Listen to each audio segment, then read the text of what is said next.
A $1.3 billion Russian ammo ship crosses the line. For minutes later, Russia's air defense picture goes dark. You clicked for the moment Ukraine pounced. Now see how a swarm of $15,000 EW drones carved a 3-mile hole in radar and opened a kill window over Nuke Base 22.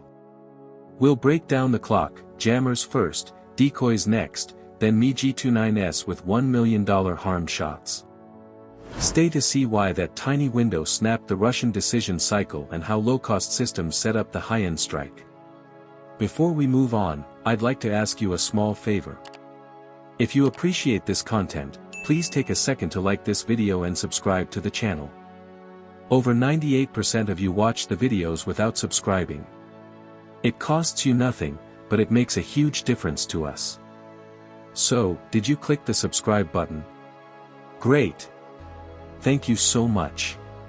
Now, back to the video. Why wait for a ship to cross a line before firing a shot?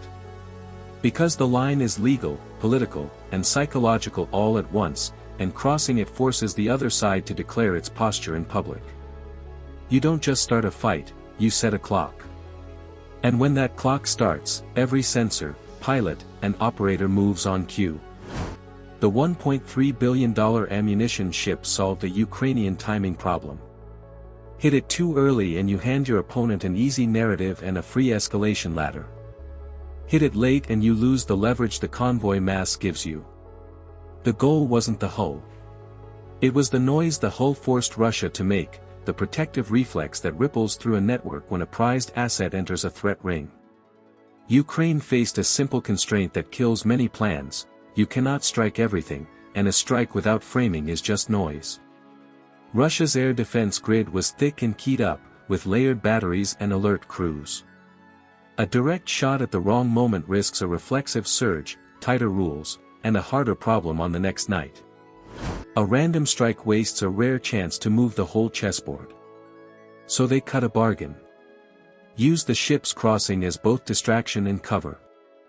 Fix Russian attention forward, out to sea, along the route, across the known approach lanes, while ground teams prep a separate kill box over Nuke Base 22. The public show would run one way. The quiet work would run another. Logistics movement is never silent. Escorts light sensors. Controllers shift radar modes. Combat air patrol plans flex to new tracks and tanker brackets. That chatter and those sweeps create a loud backdrop, and loud backdrops are where covert setups survive. If you seed your moves inside that noise, you get room to build. Doctrine backs this. You compress the decision cycle by stacking small pressures that force mode changes and attention shifts. Cheap EW drones murmur on odd bands. Decoys cue operators to chase high, then low, then high again.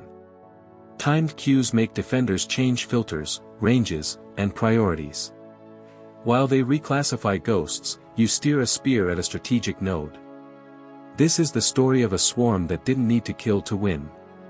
Swarm UAVs with off-the-shelf EW payloads can bend a local radar picture just enough, more snow, more side lobes, more flicker, to saturate operator bandwidth. They're expendable, they're numerous, and they force humans to ask the wrong question at the wrong time. That buys you seconds. Stack seconds and you get minutes. Map the dominoes. The ship crosses the line. Escorts flare sensors and push coverage forward. Coastal batteries widen their cones. Controllers widen too. In that outward lean, a gap opens near the base, 3 miles of distortion where lobes overlap, filters strain, and confidence drops. Not a hole you can fly a squadron through, but a seam you can ride if you know exactly where it will be. That seam was the point. The ship was the metronome, the steady beat that let Operation Black Swarm count down without firing a missile. When the beat lands, the first move rolls, ground jammers nose up to the edge of the bubble, EW drones switch on in shallow arcs, and decoys start tapping the glass from altitude. Each piece small. Together, loud. Meanwhile, Russian crews do what trained crews do. They protect the high-value unit, call out tracks, and hold their triggers until their picture clears. But the picture doesn't clear, it thickens. The ship's guardians pull eyes outward. The base's guardians feel the bleed in their scopes. For the next breath, that's all you need. With the decoy noise established and eyes misdirected, the jammers roll in on schedule and the clock starts at 4 minutes. 4 minutes. That's all the cheap drones needed to buy time for the $1 million shots. You trade noise for options. You swap throwaway plastic for a clean lane to a strategic node. That's the math. First wave in. Low-cost EW UAV skim in at staggered heights, then step up and over in a ladder pattern. They don't chase targets, they paint the air. Each drone carries a simple emitter package and a GPS-fed script. Together they carve a 3-mile corridor of distortion around the base's main radar lobes, where side energy bleeds and filters struggle. Think of it like fog laid only where a driver checks his mirrors. The road looks clear. The mirrors lie. Russian operators see clutter where they want clarity. Ghost tracks drift. Speed gates bounce. The Panzer crews click over to counter small, slow movers because that's what the scopes show. But that switch matters. When a system pivots to hunt micro-UA versus tight beams, high elevation, short-range modes, it opens seams in the picture that fast movers can ride. You can't stare everywhere. You choose. Second wave turns the dial up. From well outside the threat ring, standoff assets feed decoys and flare-like signatures into the high sky. Bright, dumb, loud. A few spike the mid-band. A few toss wideband noise in short bursts. Short-range systems chase those echoes because they look like the nearest threat. Meanwhile, batteries meant for the big fight waste seconds sorting glints from gas. Here's why that works. Mixed polarization, fast frequency hops, and masked dumb emitters warp the air picture. The brain thinks in patterns, the radar does, too.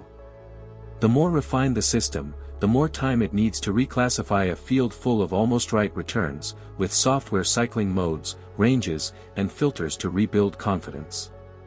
Every rescan is a beat you can count. Now the edge play. 2 MiG-29s ride the distortion seam like a knife on a rib. Not inside the thickest snow, not out in the clean.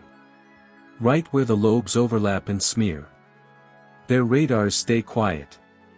Their receivers listen for one thing, a hostile set strobing between search and track. When a battery blinks from, "I'm looking," to, "I think I have you," the jet's loose AGM-88 class harm shots key to that emission. No flares. No grand run-in. Just a handoff from radio energy to seeker and a straight line to the dish. Saturation and mode switching help those harms live. If a battery goes dark, it concedes coverage and opens the path. If it emits, it risks a hard lock. That is the bad bargain defenders face in a swarm: hide and go blind, talk and be found. Either choice gives the attacker room. Third wave bites the structure.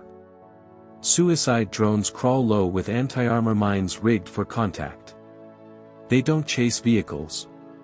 They stab the skeleton, radar masts, patch panels, the base of comm towers, the seams of fuel lines. One pops a mast and the dish falls out of calibration. Another smacks a junction and forces a switch to manual control. Operators shift to voice nets and spotters. The tempo drops. The fog thickens. In 4 to 5 minutes, the hierarchy folds. Primary radar goes down, then the backup blinks and stays nervous. Comms fracture into point-to-point calls.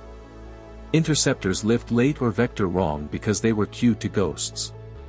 The lane over Nuke Base 22 cleans up, just wide enough and just long enough for the follow-on package to walk in and finish the job that started with noise.